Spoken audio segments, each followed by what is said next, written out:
Trista's here. Trista, you Hey, welcome. What's up, buddy? what did I walk into?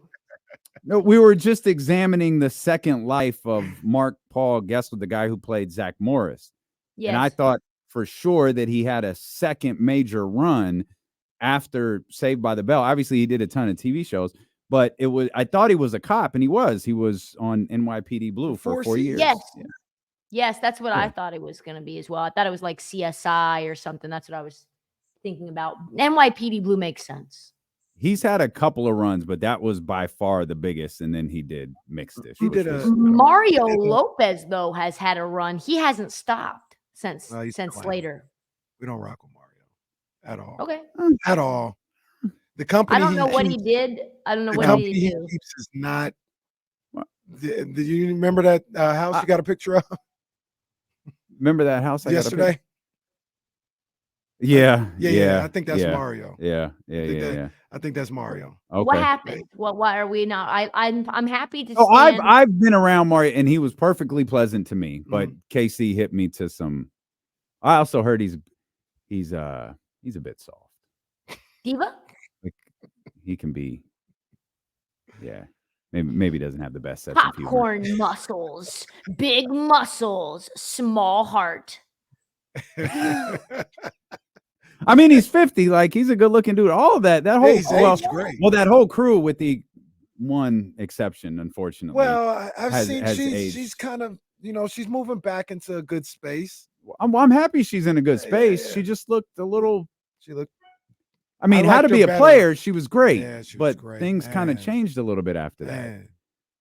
Shout out to who's this? Lark Voorhees. Oh, okay. Girl, love me some Lisa. Anybody know where Tori is now? What you know about Tori? Oh yeah, Tori's a deep cut. Tori is a deep cut. Leather jacket, pulled up sleeves. Yeah. Why was Tori on there? Was Kelly gone? I think Kelly was gone. Tiffany Amber Thiessen was gone, so they had a contract situation too. Yeah, that might have been it. Yeah. The rare Tori years. Are you a Saved by the Bell person, TK? When I wake up in the morning, yep, I was on it. Do you not know the words? Well, I don't. I mean, I'm not going to go into the whole thing. Okay. What you know about? Not even committed to the what bid. Both of y'all know about California Dreams? I was just about to say I think California Dreaming was actually better than Saved by the Bell in some ways. Trista, let's settle down here. You're getting a little too aggressive here. There's no way it was better than Saved by the Bell, but I enjoyed California Dreams. It was good. It was just like almost the same person made it, but it was like a complete ripoff. They had the same type of characters, but I enjoyed it. I enjoyed California Dreams. Yeah, that was good. That also had an iconic song to start. California Dreams. I don't know the words of that one. I remember it vaguely. Tori hasn't done a ton. No. Tori is a triplet. Really? What's her name? Lena Krell. Oh, okay. Yeah, she has a sister, Monica Lacey, and Joy Krell. Monica Lacey was also an actress. She was on Parent Trap 3. Look at that. So there you go. They're triplets. That. That's amazing. That's amazing. That's a hell of a Can you imagine though? Like you thought you were having one baby. Oh my God. And you ended up with 3. You were prepared and had budgeted 3 kids and single for 1. Yeah, exactly. I'm sorry, babe. Like I know I told you I did not sign up for this. Told you I was in this. I was in this for 1. Okay, You're gonna need to send those other 2 baby kids to the foster home because we're only doing. You just choose 1 because we're only doing 1. Yeah, I don't know how that. Is there any 3 is crazy. 3 is absolutely 2 crazy. Maybe, 2, but with 2, 3, is it 2 like, hey, babe, we were going to have 2 anyways. Hey, man. Just knock them out. Like they're going to, like, look, we just got to go through all of these all at once and we don't have to go through it again. Yeah, they're having together. 2 teenagers at the same time. They'll hang out. They'll self-soothe together. They'll be able to be in the same bedroom, like monitor. You know, they got a built-in friend. I know all the tricks. Okay, I know all the tricks. What they say. Do you have any siblings? Yeah, I have 2 half sisters. One's my mom's daughter. One's my dad's daughter, and they are 9 months apart, and they are 9 and 10 years older than me. 9 and 10 years older. Okay. So baby So Trysta one's comes around. Yeah, baby Trysta. little baby. Well, that too. Let's talk about your latest contributions to the social media world, which you are so very good at. You didn't even respond to the text. I sent you the text expecting some sort of response. What? If I wanted to be ghosted, I would have sent it to Kenny. Okay. Oh, do Wow. not. Well, that's now fair. that is an That's unfair, fair. unsolicited, fair. unwarranted shot from But TK. accurate. And that is inaccurate. It's like if you text Casey, don't expect a response. In my defense, we were in a meeting before the show that got contentious.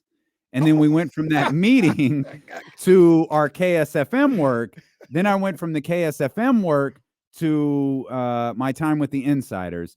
We have acknowledged the video and the existence of the video. We also know we can't play without previewing Trysta Krick's videos on the stream radio live. That's why we love him. So I'm sorry that I did not respond to your video. Your apology is accepted. I would have responded to Trysta. You wouldn't have. Yes, but you don't even respond to me. That's not true. I mean, you do the next day. When I see it, immediately I respond. Okay. When you see it is the key piece. The thing about Damian, you can always count. This is why I was so disappointed. Is you can always count on Damian, even in show. Sometimes I'll text Damian, be watching the stream, and I see Damian on the slide, hit me back, like that, like a good friend would do, you know. And I gave him fire. I was defending our man Domas. I'm doing the Lord's work, and trying to get us some numbers, trying to get our man an all NBA vote. Although I don't know what the incentives be like, you know, what the incentives for the Kings be like. So maybe we don't want that. But trying to get this man his respect. And I send it to Damian like, hey, look at us. We're out here. You think he's going to make it? I think he deserves it. Third team all NBA is not out of the question. Was it a hypothetical, or do you believe Domas is the most underrated player in NBA history? I think he's the most disrespected, underrated player in the modern game. When you look at the streak has only been discussed because he just surpassed Kevin Love. I wrote this up when he was at like 51 or 52, and it was not a peep. No one was talking about it. It was like these consecutive double-doubles meant nothing. It's almost like you need a quadruple double to even be acknowledged anymore. Mm-hmm. And the crazy thing about the acknowledgement of the streak, which is like, I get why, because it's a streak.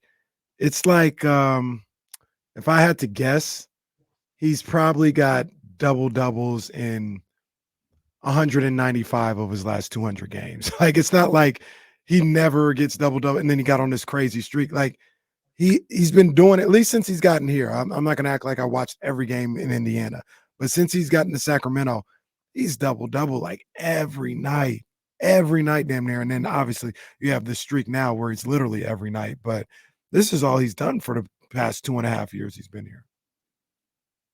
It's disgusting. Plus, the assist numbers are ridiculous as well. Like when you're talking about the total amount of passes that he throws out every single game, being only second to Nikola Jokic. Like, I wonder this. And this is a crazy, I guess, like hypothetical to throw out.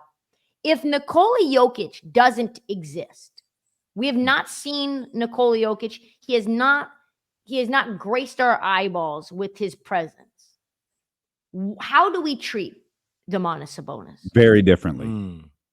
Very differently, because we've speculated in the past before, like, because it feels like some of these people, some of your colleagues in the national world, work overtime to diminish what Domantas Sabonis is doing. And I feel like part of the reason that they do that is because of what Nikola Jokic does.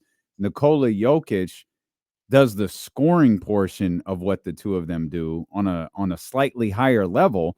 And Domas has far less, 40-point games, 35-point games, different things like that. And so what Domas does gets diminished, and it's baffling. And I think it's probably like some of the clutch time possessions in terms of usage.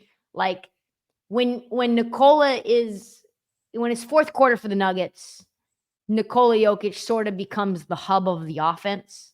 And there's just no scenario where Domas is going to take over the hub of the offense over Foxy. Like, I just don't see that happening, where it's like this two-man game where almost that you give the ball down to Jokic in the paint, and he either finds some shooter on the perimeter that's either Murray or somebody else that's out on the perimeter, or he's just found a way to lob to AG, or he's like indescribably efficient in terms of like getting points in the paint.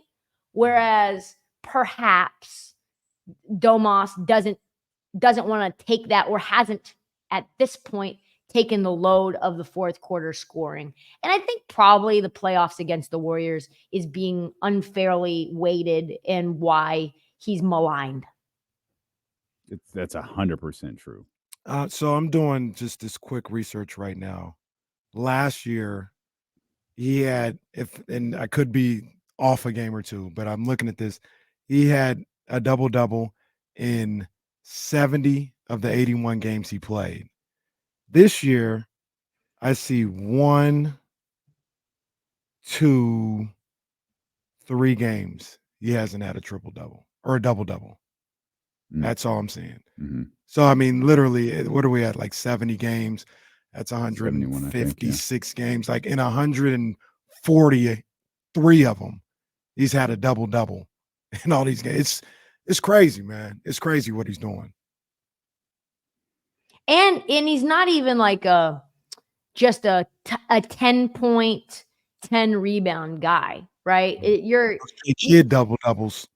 Yeah, exactly. You're getting like sometimes 20 rebounds. He's leading the league in rebounds. Like, nobody's discussing this either. Yeah. Your question was like really, it was interesting though, because I mean, we all know Domas is on that list, but I was trying to think of other players who might be in that category, and I know they're there. My mind's running miles a million times a minute here with other things going on. But did you come up with any other players that are kind of criminally underrated over the course of you watching basketball? That's a great question. I mean, I think early days Damian Lillard was really underrated. Remember, he didn't even make the All-Star game for like the first 3-4 seasons of his career. Yeah. And like the All-NBA snubs, I think being in a small market, you're going to be criminally underrated, just period. And so Fox is in that conversation. I think Devin Booker has been in that conversation as well, like all-star snubs for him, all-NBA snubs. The goalpost changing, it was like, well, Devin Booker's getting all these stats, but his team sucks. And now it's like, well, his team is good when he was there with Chris Paul and Ayton, and it was like, well, his team is good, but like he's not as good. And so it's when you're talking about criticizing a player, you have to kind of keep the measurements consistent in terms of how you want to look at somebody. To a certain someone, there's a couple of people I feel like to a certain degree, and it doesn't necessarily fit the argument because these guys are all-stars, multi-time all-stars. But two people that come to my mind with the way people talk about them is like Scottie Pippen. And I feel this way about Carmelo Anthony. People talk about Carmelo Anthony like he's not top 10 scorer of all time. Like he's just some kind of chucker. You can't never win. Like I feel like they talk bad about Carmelo. And this guy's one of the greatest scorers we've ever seen in our lives. Mm-hmm. And it's a different type of underrated, but I kind of feel like he was a little underrated. For sure. For sure. I think Scottie Pippen's definitely up there. I know there's more. I do. What's the chatty house, man? What they got? We got CJ McCollum in here. We got Dominique Wilkins. Do you know who actually McCollum? Oh boy. You know who's actually kind of underrated? Now, this is a little before my time, but every time like something crazy comes up, I'm like, damn, maybe we don't respect him enough. Moses Malone. Yeah, we just saw Moses Malone on the double-double list Moses today. Malone. And like there was a period in time, I hear the OGs talk about it a little bit, where it was like Philly needed to win a championship, and they're like, yo, we got to get Moses. Like Moses is going to bring us a championship, not Dr. J. Moses is the one. He's the one. And coming out of the high school and everything, like he was looked at like almost like LeBron is when he came out of high school. But we never talk about Moses that way. No. He just kind of gets thrown in, you know? He's on a lot of lists, but no one actually like will acknowledge that he's on the list. Like they'll say the full list, but they won't be like, dang, Moses Malone's on a lot of lists. Right. You know who I really liked growing up? Rod Strickland. I thought he was one of my favorites. Nice. Yeah. Thought he was super nice. How do you feel, TK? Because one of your most recent videos, actually the last time we talked was about Keon. And there has been a shift, it feels like, in the Kings' approach to basketball. And they have been winning games recently a lot by what they're doing on the defensive end. Their numbers have improved dramatically on the defensive end. They are very literally right in the middle of the defensive rankings. They're like 14, 15. They're like right in the middle right there. The uptick began in March with Keon Ellis getting a regular role here with this team. Are you buying this new, headed into the two biggest games of the season starting tonight? Are you buying into this new defensive focused Sacramento Kings team that we've been seeing this month? Well, shout out to Will Stats, because Will Stats can be on the show after me. Last 9 games, Kings have held opponents to 102.6 points per game. We know that the Kings have historically been an over team in terms of betting. I tell you what, I would be terrified to take an over on a Kings total. For reference, shout out to Will Z Stats. T-Wolves lead the league with 106.5 points allowed. So, yeah, I think when you add Keon to the mix and you add him in the backcourt at the same time with Fox, that was the key for me, or at least that's what stuck out to me. It felt kind of like Keon and Fox were not at one point allowed to share the court together. Keon was there stepping in for injured players, coming in off the bench, not being on with Foxy. And those are 2 elite defensive guards. And Keon can score now too. Like he's not just a defensive guy. I think you're seeing why, God, this is going to feel bad to say out loud. You're seeing why Mike Brown preferred Keon as a balanced two-way guy over someone undersized like Davion. And I am the captain of the Team Davion ship. No, that sounded like hate. Did it? Oh, no. Yeah, it sounded like hate. No, Davion's playing really well. Yes. Your point about size is something that we talked about. But no, did he? No, don't do that. No, don't do that. Yeah, there's flags all over the field, ladies and gentlemen. There's flags all over the field. But Davion's been playing really well. And while Keon is getting the shine, I don't want what Davion's been doing to get lost. Me neither. I'm just saying that as a starting option or as someone you need offense from and the size. What is Keon? 6'3", 6'4"? Yeah, about 6'3", maybe 6'8" wingspan. Yeah. Which is a game changer. You cannot substitute for that, no matter how good your footwork is. And listen, like how I feel about Davion's defense. He was in front of Steph Curry body to body, pause, for that entire first 2-3 games. And he made his life hell. But when you add in Stretch Armstrong arms to that, and that ability to get in front of another player, and his ability to block, strip, get steals, get out in transition, go the other way. That's just really hard to get. And they have a nice luxury. They've got 3 guards that are all elite defenders. Yeah. I like the role everybody has been able to fall into here with Keon being a starter. De'Aaron can almost pick and choose the spots to be a top flight defender at the point guard position. He doesn't have to do it all game and score 30. And then Davion, when him and Keon are on the floor at the same time, seems like they take turns at, being top flight perimeter defenders. So it's one of those things where we talked about it a lot. It's not really a knock on anybody. It just kind of fits better than what they had going on before. Also, what we can and spin this forward, and I'm sure you guys talk to James about this, James Ham, all the time, is that it kind of makes the road clearer about what you want to do with Kevin, right? Like, if you're not consistently giving me buckets all the time from 3, catch and shoot, DHOs, off the dribble, pull-ups, if that's not you and you're not an elite defender, then what's your size good for? Pause. If you can't give me some motion of the ocean, then your size is negated, sir. Negated. She went for the gusto. She went for the gusto. About to get thrown out of this one. Two things I want to ask that aren't Kings related before you have to go to work. Are you buying the Rockets? Yes. I think I put this on Twitter.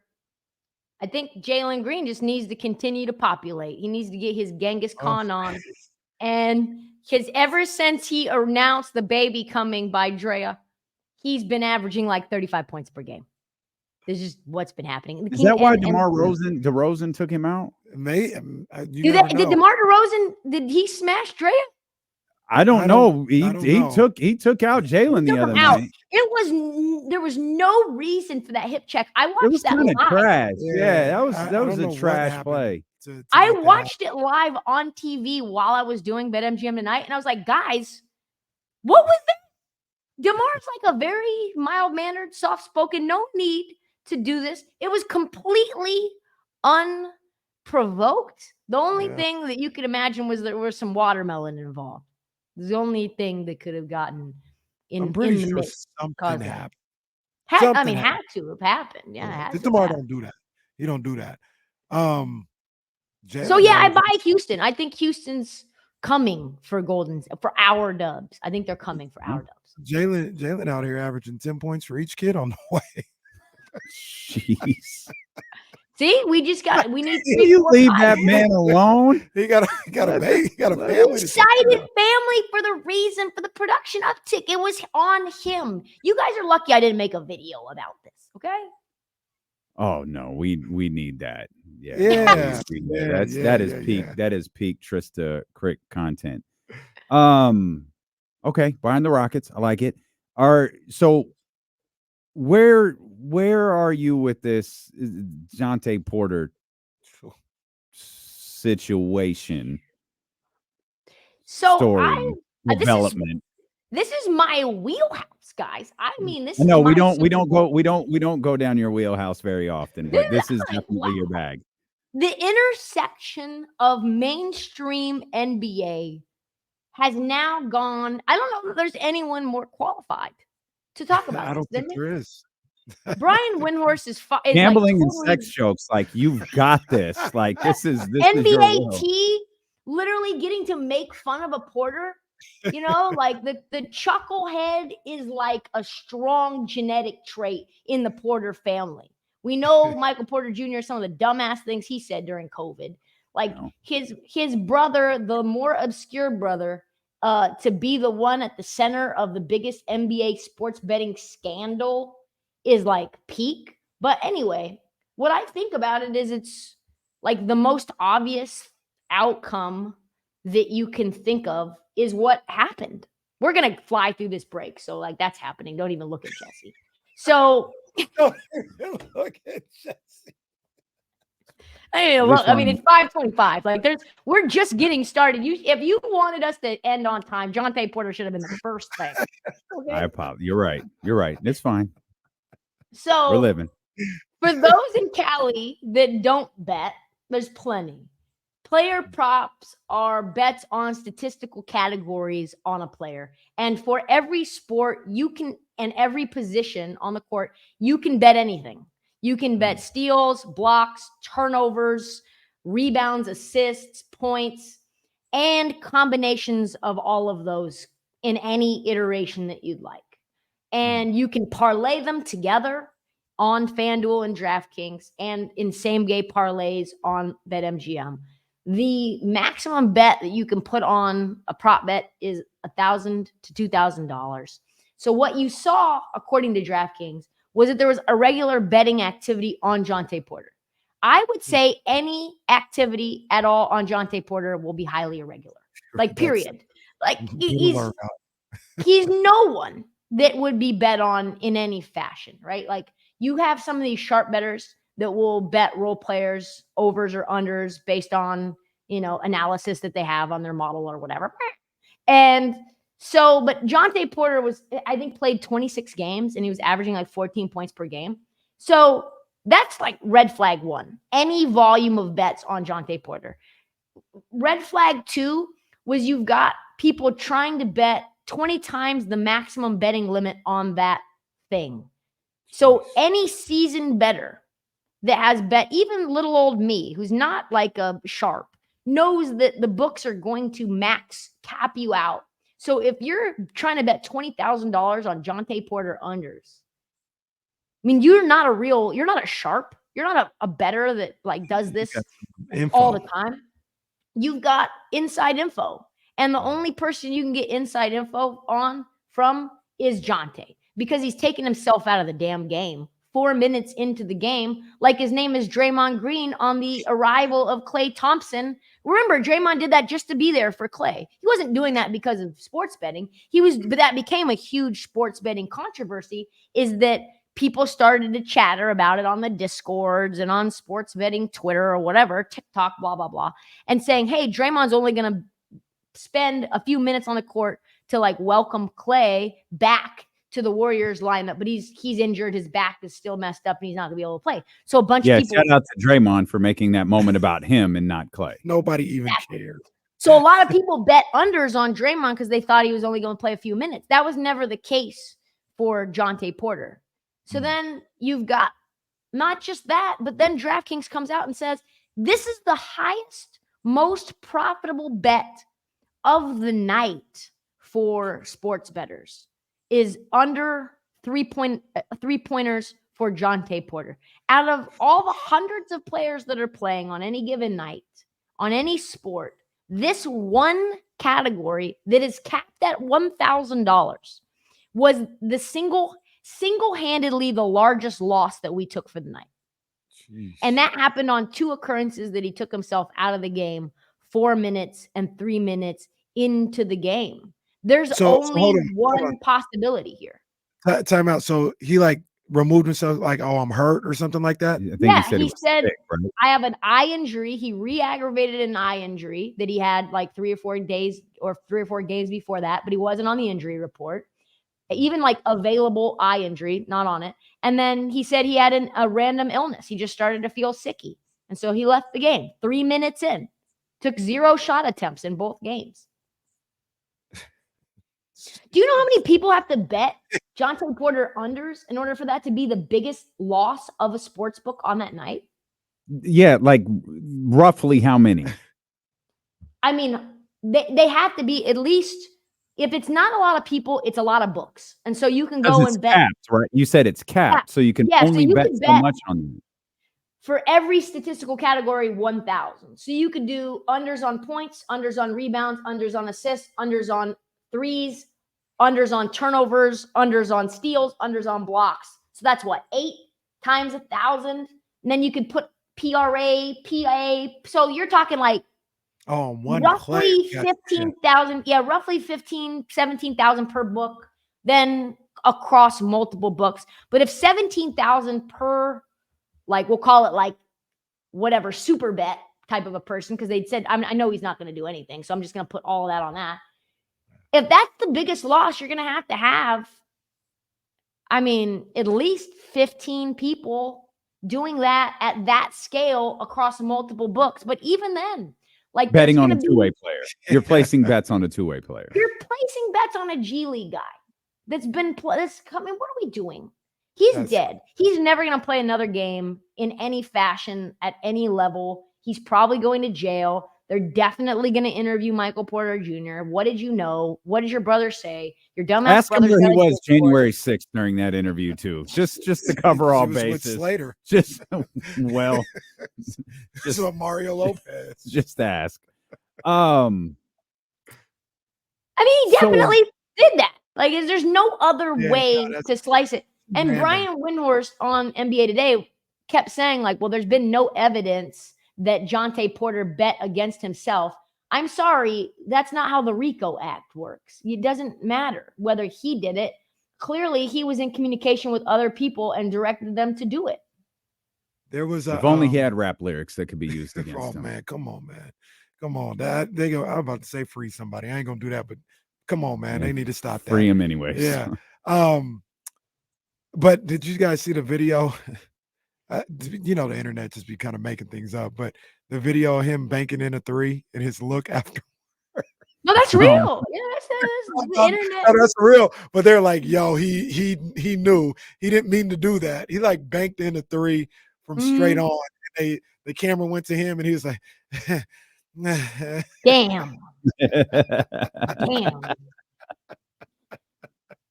Hold on, I gotta see it. I got it right here. Oh, he said he knew. It was looking crazy. Yeah, crazy. That's crazy. Oh, my man. Hey. He's like, good shot, banked it in. Yes, don't give me the ball. Remember in House Party when Martin was yelling switch and Kid got stuck with the girl who couldn't dance? That's the face that he made. Exactly. Yes. That's the exact face that he made. So I mean, like, I'm kind of with you. I don't want to. I'm not trying to advocate for this, but if you're the NBA and there's any inkling, you're right, Trysta. You got to throw the book at him. You got to throw the book at him. You have to make it where people know that if you get caught, there may be no coming back. Sorry, Jonte. Like, no second chance here. Yeah, and like, what do they freaking care? Like, Jonte Porter, he's barely in the league as is. You know, no loss, no gain. See you later, sir. I'm sorry, but also, go ahead. The question to me is how does the league and perhaps the respective leagues, the NFL probably doesn't matter. The NFL suspended like 10 guys and like no one cares. Just the NFL, hey man, this guy's been doing steroids. This guy killed somebody. This guy bets. It's like they just kind of brush it all to the side. But in the NBA, you have this scandal here. They're very like aware of this type stuff. How does the league handle this? And I don't mean Jonte. I mean, how do they handle this? I think it's a good thing. I went on with Anthony Irwin from the Lakers Lounge right before this to talk about this exact thing. And I think it's a good thing that sports betting is legalized because otherwise you would have never been able to like identify or track it. So the fact that DraftKings has really smart people, FanDuel has really smart people, BetMGM, and all these books are talking, and they've got software where, like, imagine this. So they knew that people tried to place bets of $20,000 on them, but they couldn't do it. But they still were able to track what that person was even trying to do, let alone where you're at, like location, direct IP address, when you did it. What if they're all in the same house, like at the same time that they all placed that bet, right? There's a lot of advanced technology that goes into tracking these people, because the sports books don't want people to win. That's just purely what it is. That's why when I do my little stuff on the radio, it's like, beat the books. Like, how do we screw them over, right, without getting cut off? The books don't want even legalized people to have an edge and win, let alone people who are doing it outside, coloring outside the line. I don't think the league can do much, really. They're going to take the sports books money, period. They need to. They're going to continue to advertise sports books on their app. They're going to continue to allow people to live bet when they do put that into the league pass. There's just nothing that one can do. And I think what you can do with the sports books is you can say, hey, if a player doesn't have X amount of games under their belt and there's not a real data set for this player, just don't offer those player props. And I think sports books will go along with that. Only there's no really anything to gain by putting Jonte Porter props to be available. I didn't even think that that was a possibility when the story came out. I was like, no way this is real, because I remember Benedict Mathurin, I couldn't get props for him for 35 games in his rookie year because they didn't have any like stats to average out to put props on the board. So unless it's a star player, you just don't offer those props at all. Yeah, I think that's the best way to go about it. But you think you said the sports books would go along with that though, because all you need is one rogue one to be like, hey, you can bet on Porter over here, and they'll take everybody's money. Yeah, I don't think there's anything for you to gain, considering that like the average bet size of a prop is like $30, right? Most people don't bet big money on props. They bet big money on size and totals. So it's usually something fun that people want to like make a quick buck on, like on a $2 parlay with like 15 different props on it to try to win like $47,000 or whatever. You've seen them on Twitter. People will post it, but the majority of player props are losers. Because majority of people bet overs on player props. Most people, unless they're sickos like me, aren't betting Luka unders. This is not a fun experience, right? Like betting for him to not have 33 is one of the worst things to do, knowing he dropped 50 on any given night. So mostly the sports books are making money from player props, but there's really no money to be made on these like obscure players that just came up from the G League. That's a crazy story, man. When you broke it down like that, all the money that somebody winning like $12,000 on. There are several fascinating people in this world. The ones who think they can outrun police, and the others that think they can cheat casinos. Oh gosh, like those individuals are fascinating to me. Like the arrogance that you have to have in order to believe that have you not seen Ocean's 11, 12, or 13? Have you not seen Casino? Right. That scared me straight.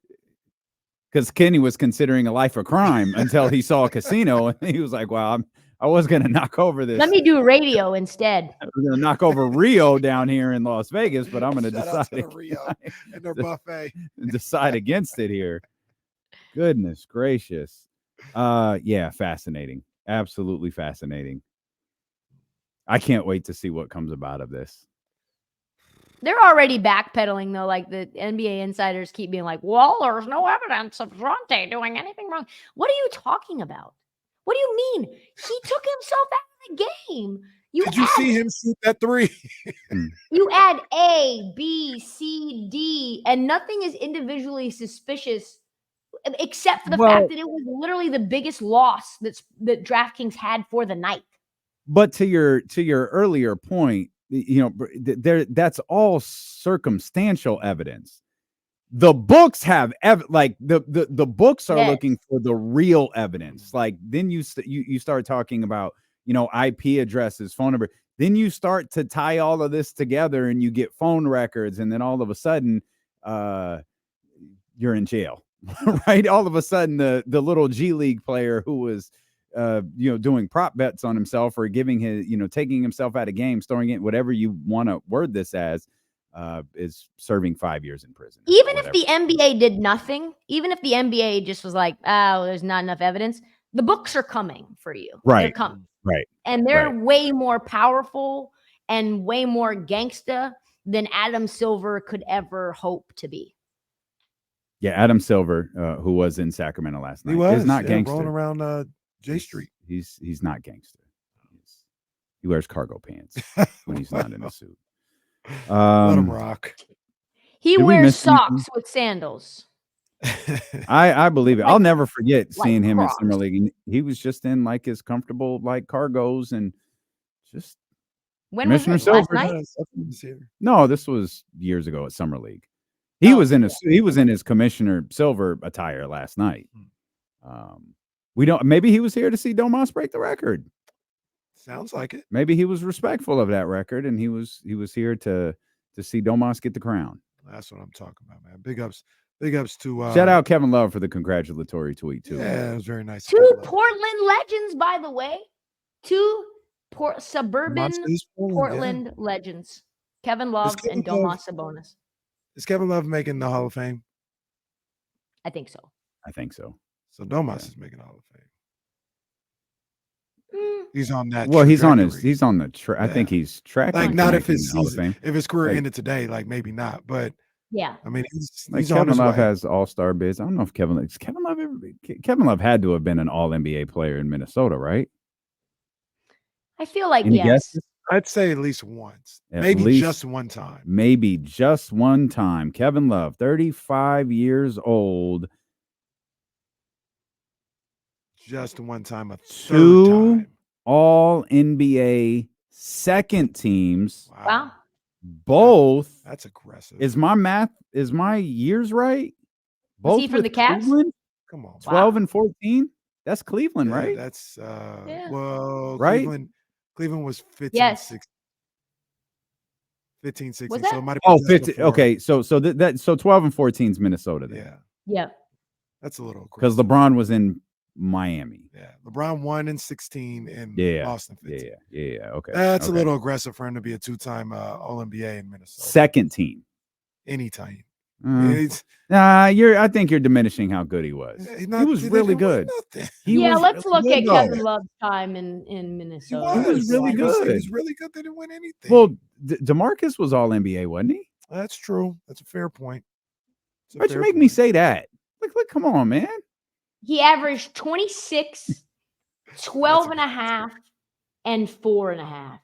That's pretty damn good. Man. No, I didn't think he had that high of a point total. Man. 26 and 12. That dude was, chunky Kevin Love was. And then, I thought it was and then like the year, the 2011, 2012, he had 26, 13, and 2. So less assists, but definitely a little better on the boards.